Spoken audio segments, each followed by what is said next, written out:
Well, I'm sure you have some questions regarding the ammo availability and what's going on with ammunition manufacturing right now today. And luckily, we have Steve Hornady here with us, president of Hornady. So Steve, tell us, what really is the deal with production and availability?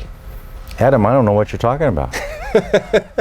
What's the issue? There's everything that you've ever wanted. Well, I've seen you guys back there making hot dogs and pizza on your production lines. What's going on? We had to have a little fun with it. But everybody in this industry, it's not just us, are working as hard as they can to get as much out as possible. And we're all aware of the political situation and a whole bunch of the threats to hunters and shooters across the country by some of our politicians. And people are reacting to that.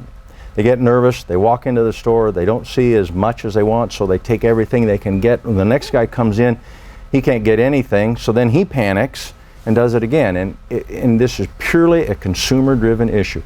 There is no government conspiracy. The government is not buying all the ammunition.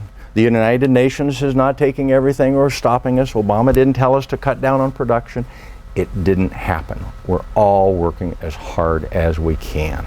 And some of the steps that you've taken at Hornady include you're putting more people on the line. Absolutely. You're running more shifts. Absolutely. And you've also temporarily suspended some of the maybe less popular or more specifically oriented products in order to increase production of some of the more popular. That's right. And what that does is that leaves you more uptime on a machine. Instead of changing it over to make from one bullet to the next, you can just keep it running during that. And it's just productivity is what that is.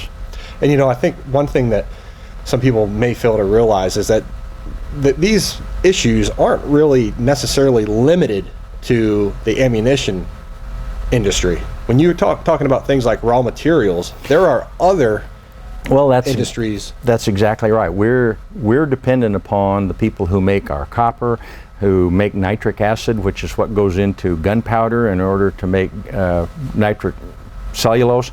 So all of these things affect the whole industry and that are beyond just what we're doing within the United States. Well, the presses are still running all the time at Hornady. There's new products coming out for 2014. Check them out at Hornady.com.